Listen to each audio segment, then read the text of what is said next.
नमस्कार, लक्षवेधीमध्ये आपलं सगळ्यांचं स्वागत। मी प्रसाद काथे।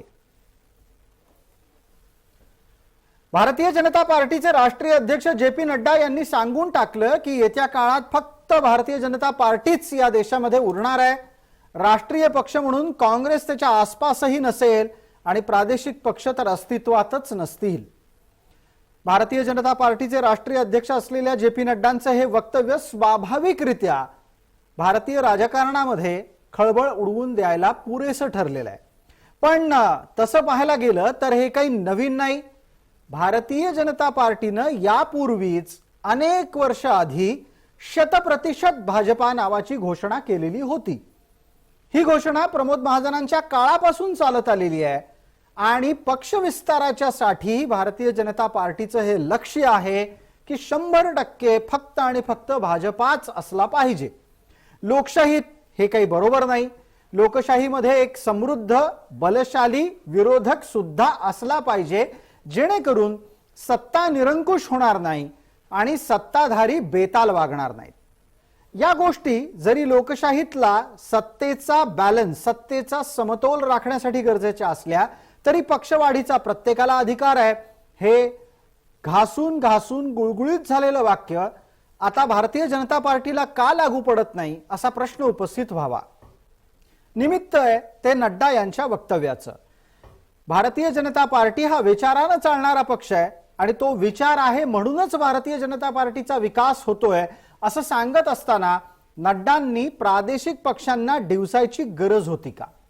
अर्थात ज्या पद्धतीनं गेल्या जवळपास 1.5 महिन्यामध्ये बलशाली प्रादेशिक पक्षांचे आवाज भारतभरामध्ये क्षीण होत आहेत, ते सुद्धा आपल्याला दुर्लक्षून चालणार नाही। पंतप्रधान नरेंद्र मोदी यांना आव्हान द्यायला निघालेले स्टॅलिन थंडावले आहेत, ममता बॅनर्जी चिडीचूप झाल्या आहेत आणि तेलंगणातून आता काही फारसा आवाज येत नाहीये। तेलंगणा आंध्र प्रदेशातून शांततेचा स्वर समोर येतोय, किंबहुना नरेंद्र मोदी यांच्याच समर्थनाचा सुद्धा सूर कधी ना कधीतरी कानावर येतो। हे सगळं घडत असताना भारतीय जनता पार्टी हा पक्ष विचारामुळेच विकसित होतोय की राजकारणातल्या योग्य डावपेचामुळे हे सुद्धा तपासायला हवं। आणि दुसऱ्या बाजूला भाजपाचं यश हे काँग्रेसच्या अपयशामुळे आहे का हे सुद्धा विचारात घ्यायला हवं। कारण जेव्हा मातीचा ढिगारा उभा राहतो तेव्हा कुठे ना कुठेतरी खड्डा पडलेला असतो। आजची लक्षवेधीची चर्चा याच निमित्तानं प्रश्न आहे, 100% भाजपा खरंच शक्य आहे?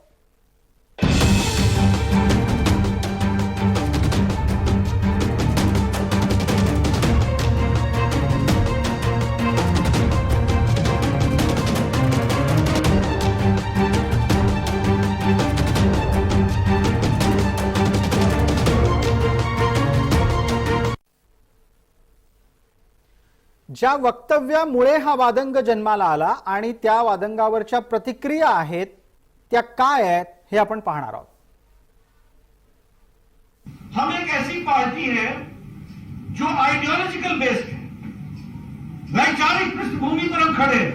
मैं बार बार लोगों को बोलता हूं, देखो अगर ये विचार नहीं होता ना तो हम इतनी बड़ी लड़ाई नहीं लड़ सकते थे और सब लोग मिट गए, समाप्त हो गए और जो नहीं हुए वो हो जाएंगे। रहेगा तो फिर बीजेपी रहेगी। हे जे त्यांचं वक्तव्य आहे हे देशाला एकछत्री किंबहुना हुकुमशाहीकडे नेणारं वक्तव्य आहे। पहिलं भाजपचा वंश कुठून सुरू झाला हा पण एक महत्त्वाचा मुद्दा आहे, कारण तेच म्हणतात की इतर पक्षात काम केलेले लोक आपल्याकडे येतात। मग इतर पक्षातले लोक जर त्यांच्याकडे येणार असतील तर भाजपचा वंश तरी नेमका कोणता आहे? आणि आजचं जे राजकारण चाललेलं ते अत्यंत निर्गुण आणि घृणास्पद आहे। या चर्चेमध्ये आपल्या सोबत असलेल्या मान्यवरांचा मी आपल्याला पटकन परिचय करून देतो। आपल्या सोबत राजकीय विश्लेषक या नात्यानं जयंत माइंडकर आहेत, काँग्रेस आणि भारतीय जनता पार्टीचे प्रवक्ता आपल्या सोबत आहेत। भारतीय जनता पार्टीच्याकडून आपल्या सोबत सिद्धार्थजी शिरोळे आहेत आणि काँग्रेसकडून आपल्या सोबत गोपाळराव तिवारी आहेत। मान्यवरांचं आपण चर्चेमध्ये स्वागत करतोय। माझा पहिला प्रश्न पटकन जयंतरावांना आहे। जयंतराव, भारतीय जनता पार्टीनं कधीच लपवून ठेवलं नाही की ते 100% भाजपा होऊ इच्छितात। भारतीय जनता पार्टी ही विचाराधारित आहे असा त्यांचा दावा पण कधी लपला नाही। तुम्ही वैयक्तिकरित्या या गोष्टीचा कितपत स्वीकार कराल की विचाराच्या आधारित असलेला भारतीय जनता पार्टी हा देशातला आता एकमेव उरलेला पक्ष आहे. बाकी अस्मिता या भोवती गुरफटलेले आहेत. वैचारिकतेच्या किंवा त्यांच्या भाषेत विचाराच्या पेक्षा मी त्यांना म्हणेन आक्रमक हिंदुत्वाच्या भरवशावर आणि अतिरेकी मुस्लिम द्वेषाच्या भरवशावर उभा असलेला भारतीय जनता पार्टी असं मी म्हणेन. आणि केवळ या दोन मुद्द्यांच्या आधारेच त्यांची जी काही आहे ती वाढ होते आहे. मला असं वाटतं नड्डांनी, मी असं म्हणणं की नड्डांनी अतिरेक केला, मोदींना विचारलं नाही वगैरे असं मी म्हणणार नाही. जे काही नड्डा बोललेले आहेत ते मोदी आणि शहा यांच्या किंवा पर्टिक्युलरली मोदींच्या अप्रुव्हल शिवाय बोलणं शक्य नाही. आणि ते सुद्धा आपल्या अँकरिंग मध्येच जे आलं की आतापर्यंत आपण अकाली दल, शिवसेना, AIADMK किंवा DMK आणि तेलंगणा ही जी काही प्रत्येक रिजनल पार्टीजची वासलात लावलेली आहे, काय झारखंडमध्ये सुरू आहे किंवा काय बंगालमध्ये सुरू आहे, आणि ऑलरेडी 2014 पासून काँग्रेसला लीडर ऑफ द ऑपोजिशन हे बेसिक स्टेटस सुद्धा मिळवता आलेलं नाही. या पार्श्वभूमीवर मग मला एका आणखी छोट्या प्रश्नाचं उत्तर पटकन लागेल. जयंतराव, आपल्या सोबत असलेल्या राजकीय प्रतिनिधींना बोलतं करण्यापूर्वी तुम्ही एकदा पटकन सांगून टाका, काँग्रेस क्षीण होण्यामुळे भाजप विकसित होतोय, विशाल होतोय, हे काँग्रेसला कळतंय का? हो, त्यांना कळतंय. पण प्रश्न असा आहे की त्यांची जी व्होट बँक आहे ती ऑलरेडी एक फार मोठ्या प्रमाणात भाजपने हिरावून घेतलेली आहे. उरलेली व्होट बँक ही रिजनल पार्टीज मध्ये डिव्हाइड झालेली आहे. त्याच्यामुळे त्यांच्याकडे स्वतःची, आपण पाहिलं उत्तर प्रदेशात ते शून्यवर आलेले आहेत, त्यांच्याकडे स्वतःची अशी व्होट बँक जी 1952चा विचार केला तर 2022ला 10% तरी खाली उतरलेली आहे का, आम्हाला प्रश्न आहे. 10% निश्चित खाली आहे, दुर्दैवानी आहे. आता त्यांच्याकडे स्वतःची अशी व्होट बँक उरलेली नाही आणि त्याच्यामुळे हा प्रश्न आहे. फक्त मला एक ज्या नड्डांच्या ऑब्झर्वेशन बद्दल एक उदाहरण देऊन सांगू द्या की 77ला अशाच प्रकारची एक हवा होती. इंदिरा गांधींना असं वाटत होतं की आपण नक्की बाउन्स येणार निवडून, पण सर्व पक्ष एकत्र झाले. पुढे काय झालं आपल्याला माहिती आहे. जेवढे सगळे पक्ष एकत्र झाले हीच तर खरी गंमत आहे. इंदिराजींच्या विरोधात सगळे एकत्र येऊ शकले, इथे भाजपच्या विरोधात सगळे एकत्र येतच नाहीयेत. हा सगळ्यात मोठा मुद्दा हा काँग्रेसच्या लक्षात येत नाही, कारण काँग्रेस भाजपा विरोधकांचं समर्थ नेतृत्व करायला अपयशी ठरतीये. मला सिद्धार्थजी आपल्याला बोलतं करायचंय, पटकन आपण सांगा की काँग्रेसला आपली काय अवस्था झाली आहे हे लक्षात यायला आणखी 20 वर्ष जाणार आहेत का? नाही, मला असं वाटतं की मुळामध्ये की विचार असतो, ही आयडिओलॉजी असते.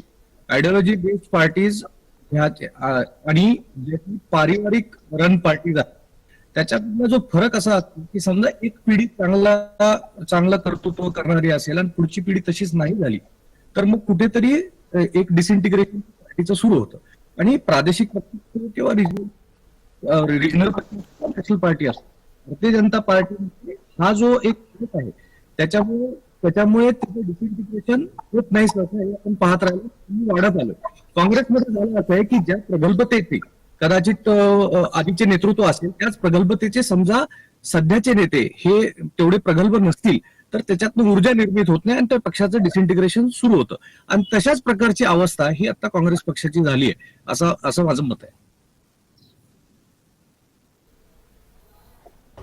या निमित्तानं आपण चर्चेला पुढे नेतोय. आपल्यासोबत गोपाळराव तिवारी आहेत. गोपाळराव, भारतीय जनता पार्टीच टिकेल, काँग्रेस त्याच्या पासंगालाही पुरणार नाही, ही वक्तव्य कशामुळे जन्माला येतात? आत्मविश्वासामुळे, अति आत्मविश्वासामुळे, अहंकारामुळे की वस्तुस्थितीचं भान नसल्यामुळे?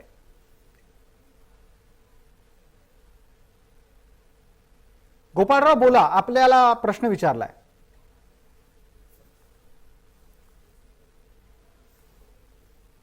गोपाळराव, आपल्याला प्रश्न विचारला होता, आपल्यापर्यंत आवाज पोहोचलाय, आपण उत्तर द्यायचं. एक छोटी विनंती करतो, कृपया तुम्ही तुमचं DND मोड ऍक्टिव्ह करा, म्हणजे वारंवार फोन येणार नाहीत कार्यकर्त्यांचे. बोला गोपाळराव.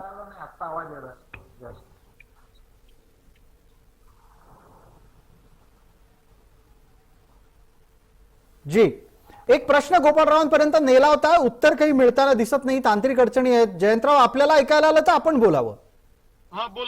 हे बघा, मी मला एक सांगा, म्हणजे काँग्रेसला हे कळत आहे की आपण याच्यापर्यंत पोहोचू शकत नाही, हे मी मगाशीच सांगितलेलं आहे.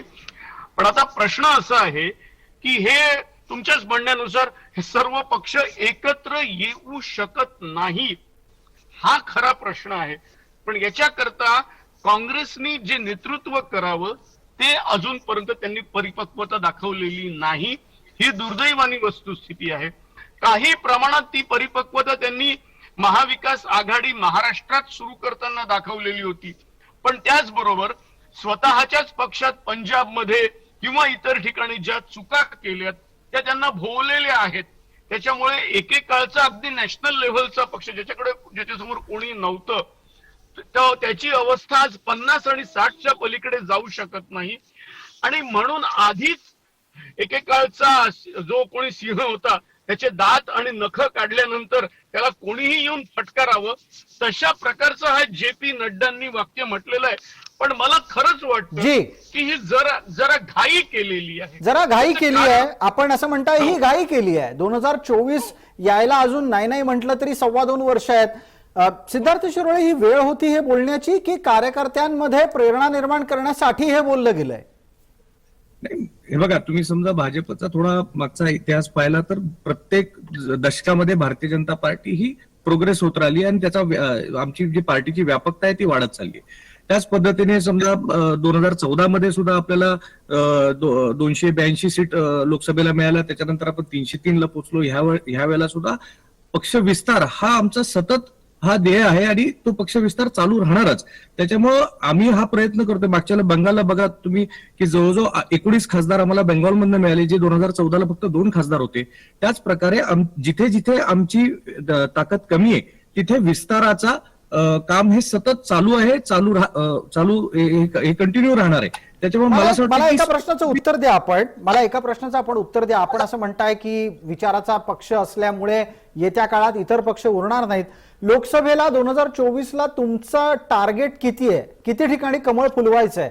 माझी माहिती आहे 380 किमान मिळाल्या पाहिजे, त्याच्यासाठी भाजपा आत्तापासून प्रयत्न करते. मला जे माहिती आहे किंवा कल्पना आहे 400 लोकसभेच्या सीटा हे निवडून येतील असा भारतीय जनता पार्टीचा प्रयत्न असेल आणि त्या पद्धतीने तो विस्तार चालू आहे. 400 जागांचं लक्ष निर्धारित करत पक्ष वाटचाल करतोय. गोपाळराव, ऐकायला येतंय आपल्याला? काही अजूनही तांत्रिक कारणे आहेत, काँग्रेसचा संपर्क होत नाहीये.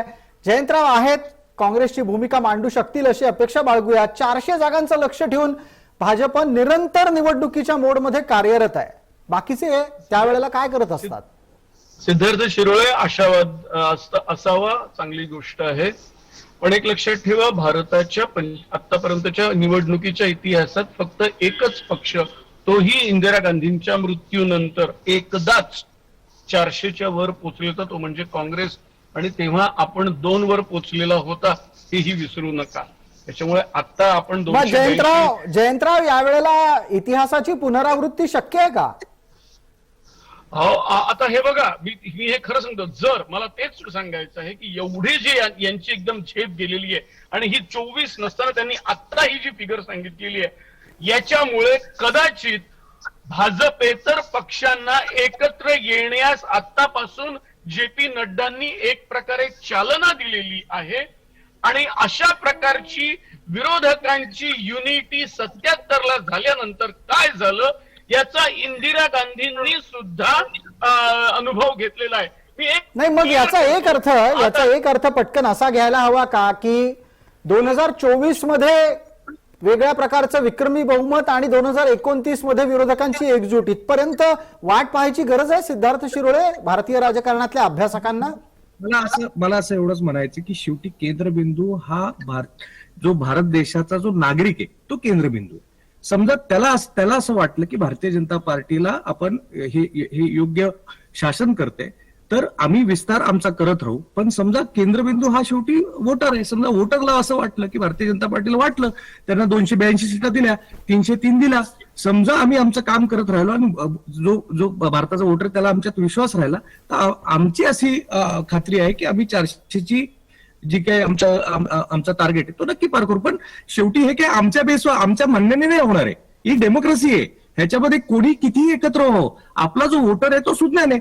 ठीक आहे. कारण ह्याच्यात तर सुरुवात नाही, त्यामुळे त्यांनी ठरवलं तर आम्ही 400 करू शकतो. ठीक आहे, महत् प्रयासानं आपल्यापर्यंत काँग्रेसचा आवाज पोहोचतोय. काँग्रेसचा आवाज देशभरात क्षीण झालाय. दुर्दैवानं तो कार्यक्रमातही ऐकू येईनासा झाला होता. गोपाळराव आपल्या सोबत आहेत. गोपाळराव, आता आवाज येतोय माझा आपल्याला? हो, येतोय. आपला आवाज का येत नाही मला कळेनासा झालेला आहे. पक्षासारखी परिस्थिती झाली आहे का काय? नाही, बिलकुल नाही. याची चिंता करायची कारण नाही. आता मी एक सांगू इच्छितो की आपलं जे संविधान आहे जी. त्याच्यामध्ये परिशिष्ट 7 प्रमाणे संघराज्य व्यवस्था आपल्याकडे आहे. त्याच्यात केंद्र सूची, राज्य सूची, समवर्ती सूची अशा 3 विभागण्या आहेत. आणि याच घटनेला आधारित आपल्याला राज्य सरकार आणि केंद्र सरकार ज्याची त्याची जबाबदारी, कर्तव्य हे निश्चित झालेलं आहे. आणि त्याप्रमाणे त्या भागातनं प्रादेशिक, भौगोलिक, प्रांतिक आधाराच्या याच्या ज्याप्रमाणे जिथे जिथे गरजा आहेत त्या ठिकाणची ती स्थिती सरकार निवडून येत आहेत. और दक्षिणेत देखील आपण पाहिलं तर अनेक ठिकाणी अनेक राष्ट्रीय पक्ष अजून तिथे ते प्रादेशिक पक्ष त्या ठिकाणी त्या लोकांना योग्य वाटतं, त्यामुळे ते निवडून देतात. फक्त असं आहे की आता मग गोपाळराव, एका मुद्द्यावर आपण पटकन बोलतो होणे गरजेचं आहे. आज खूप कमी वेळासाठी आपण उपलब्ध झालेला आहात. भारतीय जनता पार्टी म्हणते की विचारांची पार्टी असल्यानं, पक्ष विचाराधारित असल्यानं तोच टिकून राहील. काँग्रेसचं नक्की काय गणित आहे? काँग्रेस ही कुठल्या विचारावर चालणारा पक्ष म्हणून परिचित आहे? आता आजपर्यंत 10 वेळा निवडून आलेल्या या खेळाडूला 2 वेळा निवडून आलेला खेळाडू खिचगणतीत काढायला लागला तर ते सचेत आश्चर्य वाटतं. आणि पुन्हा सांगू इच्छितो की 2014 नंतर 4 राज्यातील सरकार पाडायची कामं आपली केलीत. जे शिरोळेंना कळतं, मॅच्युरिटी कळती, त्या ठिकाणी त्यांना डेमोक्रेसीचं महत्व समजतं, तिथे नड्डा मात्र वेगळीच भाषा करतायत की यापुढे प्रादेशिक पक्ष नाही. आम्ही ज्या पद्धतीने त्यांनी जे हुकुमशाही, एकाधिकारशाहीची जे स्वप्न त्यांना पाडायला लागलेत त्या मार्गाने ते लोकशाही मार्गाने आलेत. मात्र आता आपल्या मागचे पायवाट पुसून टाकायची, जेणेकरून पुन्हा कोणी येऊच नाही या सत्तेवर, अशा त्या खात्यात ते आहेत. जनता योग्य उत्तर देईल. ठीक आहे, अगदी त्याच जनतेच्या आधारावरच सिद्धार्थ शिरोळेंसाठी माझा पुढचा प्रश्न आहे. पटकन आपण जो मुद्दा मांडला त्यावरच बोलतं करतो. काँग्रेस आणि तमाम भारतीय जनता पार्टीचे विरोधक म्हणतात सिद्धार्थ शिरोळे की नड्डांचं वक्तव्य हे हुकुमशाही, एकाधिकारशाहीचंच द्योतक आहे. आपण उद्धव ठाकरेंचं वक्तव्य सुद्धा ऐकलं असेल, त्यांनी हेच म्हटलं. मला असं वाटतं की हे संभ्रम निर्माण करण्याचा प्रयत्न आहे, असं काही त्यांचं म्हणणं नाही.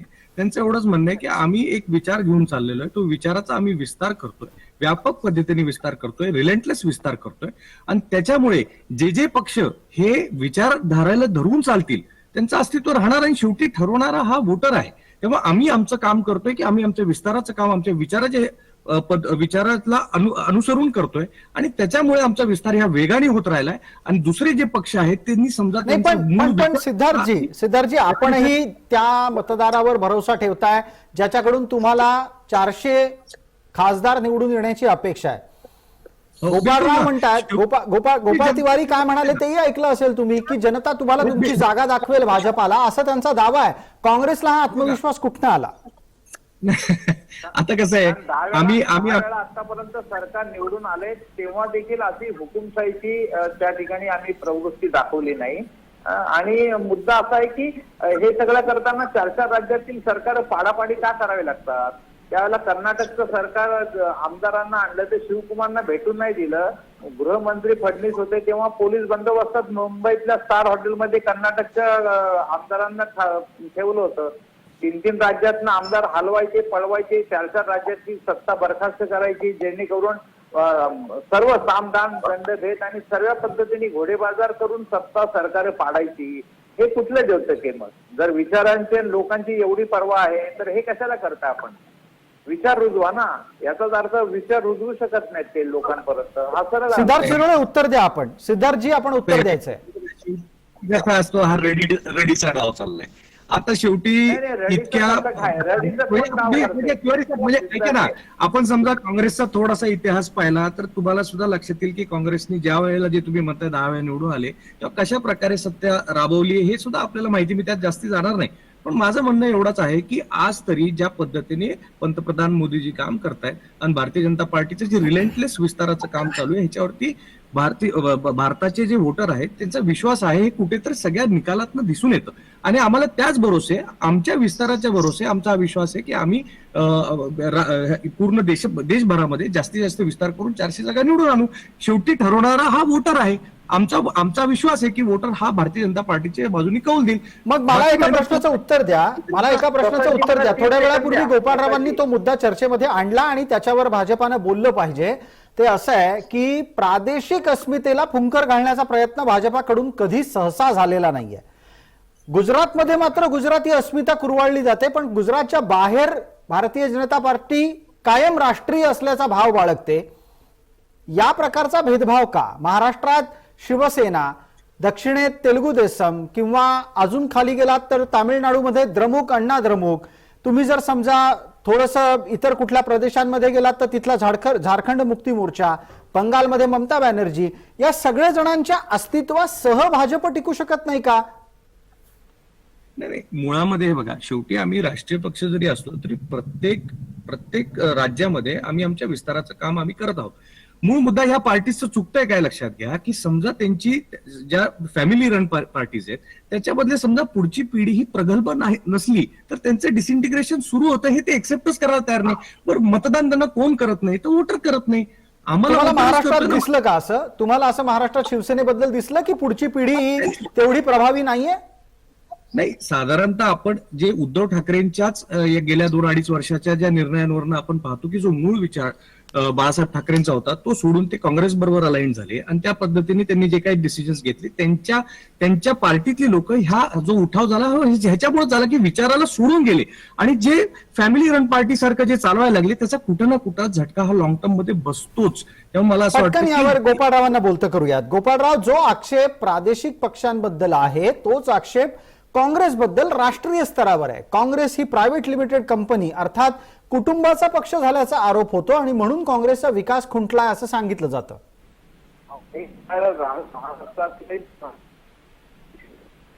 आणि धाकटा भाऊ म्हणूनच केली ना, शिवसेनेचं बोट धरून ग्रामीण भागात आणि सगळीकडे गेलं. हे इतिहास इतक्या सहजासहजी विसरू शकत नाही ना.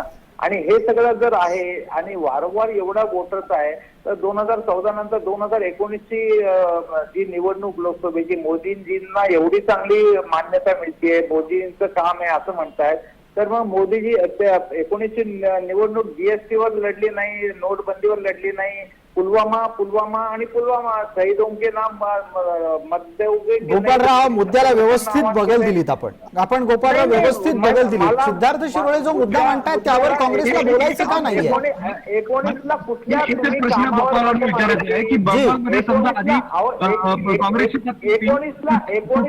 कधी कुठल्या कामावर मतं मागितली सांगा ना मला. प्रसादजी मला खरं सांगा, 19ला कुठल्या कामावर मतं मागितली? शहीदांच्या याच्यावर तर तुम्ही मतं मागितली.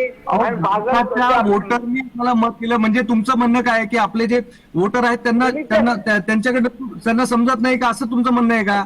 शेवटी त्यांनी आम्हाला किती लोकसभा तुम्हाला काय हे तुम्ही बघा ना, आम्हाला का केलं हे तुम्ही आम्हाला कशाला सांगताय?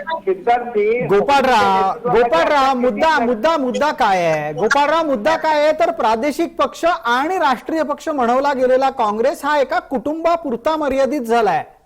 बिलकुल नाही. 50 जागा आहे. 2 नंबरचा विरोधी पक्ष आहे हा सुद्धा. 14च्या आणि 19च्या निवडणुकीत तुमची तर 2 खासदारांवर मदत गेली होती. आम्ही 50 तर आहोत ना. सुरुवात झाली होती गोपाळराव, आम्ही या देशात तुम्ही चुकीचे आरोप करून त्या ठिकाणी अभिव्यक्ती स्वातंत्र्याचा गैरफायदा घेऊन ऐका ना, 2G स्कॅम, कोल घोटाळा, लोकपाल, अण्णा हजारेंचा बोट धरून त्या आंदोलनात हवा केली आणि निवडून. ठीक आहे गोपाळराव, आपल्याला या मुद्द्यावर कदाचित सोयीस्कर मौन बाळगायचं असेल. एकच मिनिट द्या फक्त पटकन. जयंतरावांना बोलतं करतो. आणि जयंतराव, आपणही या मुद्द्यावर बोलणं अधिक गरजेचं आहे. विश्लेषक या नात्यानं ही भूमिका निश्चित मांडा की प्रायव्हेट लिमिटेड कंपनी अर्थात घरचा पक्ष असल्यासारखं राजकीय पक्ष चालवल्यानं सगळ्यांचं नुकसान होत आहे, हे आपल्याला लक्षात घ्यायला हवं. आता तुम्ही बंगालचं उदाहरण घ्या. प्रत्येक गोष्टीत मोदींना अडवं जाणाऱ्या ममता बॅनर्जी यांना ज्या वेळेला पक्ष की अभिषेक बॅनर्जी असा पर्याय दिला गेला, त्यांनी अभिषेक बॅनर्जीचा पर्याय निवडला. दक्षिणेमध्ये आपण जा, दक्षिणेमधली परिस्थिती काही वेगळी नाही. प्रत्येकाला आपापल्या पोराचं करिअर सेट करायचं आहे. पक्ष हा त्यांच्यासाठी दुय्यम ठरतोय. महाराष्ट्रातली परिस्थिती काही वेगळी नाही. हे लक्षात कधी येणार यांच्या? प्रसाद, भारतीय राजकारणात केवळ 3 पक्ष सोडले तर अगदी नॅशनल कॉन्फरन्स पासून खालच्या केरळापर्यंत असलेले सगळे पक्ष हे फक्त पारिवारिक पक्ष आहेत. आणि ते 3 पक्ष म्हणजे सर्वात मोठा सध्या जो स्वतःला कॅडर बेस्ड म्हणवतो, संघाच्या पाठिंब्यावर आहे, ते म्हणजे भारतीय जनता पार्टी. भलेही मी मान्य करतो की भारतीय जनता पार्टीतल्या 300 पैकी आज 100हून जास्त खासदार हे पारिवारिक आहेत, पण त्यांचा हेड दॅट इज त्यांचा अध्यक्ष किंवा देशाचा पंतप्रधान हा पारिवारिक नसतो. म्हणून हा स्वतः पारिवारिक म्हणवून घेत नाही. याच्या उलट काँग्रेस किंवा इतर पक्षांचं जे वरपासूनच सुरू होतं ते M.K. स्टॅलिन हे करुणानिधींच्या नंतर आले म्हणून सुरू होतं. जसं राजीव, राहुल जे आपल्याला माहिती आहे ते कम्युनिस्ट हे 2 क्षीण झालेले पक्ष, त्यांच्याविषयी मी बोलत नाही.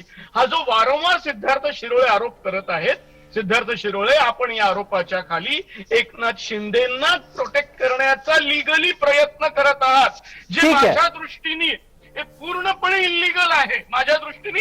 आणि अनेक वकील आता तो मुद्दा नाहीये. आता मुद्दा आपला प्रादेशिक पक्ष आणि काँग्रेस हे कुटुंबापुरते मर्यादित झाल्यामुळेच आक्रस्त आहेत का, हा होता. जाता जाता एक पटकन 1 मिनिटात 30 सेकंद प्रत्येकी प्रतिक्रिया घेतो आपल्या सोबत असलेल्या राजकीय प्रतिनिधींची. आपल्यासोबत सिद्धार्थ शिरोळे आणि गोपाळराव तिवारी आहेत. सिद्धार्थजी, आपण पटकन सांगावं, 2024च्या निवडणुकीत 400चं लक्ष्य निर्धारित करून आपला निश्चित गोल काय आहे? त्यावेळेला फक्त भाजप असणार आहे, एनडीए अस्तित्वात नसेल?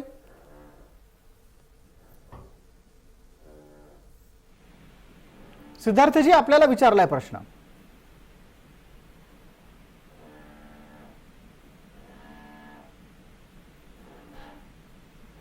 प्रसादजी, मी बोलू का तोपर्यंत? बिलकुल गोपाळराव, आपल्यासाठी 30 सेकंद उरली आहेत, आपण पटकन बोलावं. सिद्धार्थजींना प्रश्न विचारला होता. एवढं सांगू इच्छितो, जे राज्य सरकारला लोकशाहीच्या घटनात्मक अधिकार दिले होते त्या भौगोलिक परिस्थितीनुसार सामाजिक आरक्षण ठरवणं, 102 घटना दुरुस्तीप्रमाणे यांनी ते सर्व राज्यांचे अधिकार काढून घेतले. तिथनं त्यांची हुकुमशाहीकडे वाटचाल सुरू झालेली आहे. आणि जे पारिवारिक म्हणतो, तर एखाद्या कुटुंबाला जर समाज आणि लोकमताचा जर पाठिंबा असेल तर त्या पारिवारिकचा काय आहे, पारिवारिक जे आहे जे म्हणतो घराणेशाही, ती पती पत्नीच्या संबंधातून निर्माण होते. पती पत्नीचं नातं आणि त्याची महिमा आणि ते जबाबदारी समजणारं नेतृत्व पहिलं पाहिजे आणि उत्तरदायित्वाचं बंधन असतं पारिवारिक. ठीक आहे गोपाळराव, वेळेची मर्यादा आहे. पटकन मला उत्तर घ्यायचं आहे भारतीय जनता पार्टीच्या प्रवक्ता प्रतिनिधींकडून. सिद्धार्थ शिरोळे, आपल्याला हे विचारलं होतं की आपण ज्या वेळेला फक्त भाजपा उरेल असं म्हणतात तेव्हा एनडीएचा तो विषय संपलेला असेल, हे सुतोवाच समजावं? अजिबात नाही. असं अजिबात आमचे अध्यक्ष म्हणले नाही. आम्ही फक्त आमच्या पक्ष विस्ताराचं काम करतोय. जो काही अलायन्सचा धर्म आहे तो आम्ही नेहमी पाळत आलोय, पाळत राहू. आणि एकत्रितच आम्ही 2024च्या निवडणुकीमध्ये आम्ही 400ची संख्या पार करू आणि हे वोटर ठरवेल. आम्ही फक्त विस्ताराचं. ठीक आहे. धन्यवाद. आपण सर्व मान्यवर या चर्चेमध्ये सहभागी झाला त्याबद्दल. चर्चेला वेळेची मर्यादा याची छोटी आठवण करून देत आपल्या सगळ्यांचे पुन्हा एकदा आभार मानतो. धन्यवाद. लक्षवेधीच्या या चर्चेमध्ये तूर्तास इतकंच. सर्व प्रेक्षकांना जय महाराष्ट्र.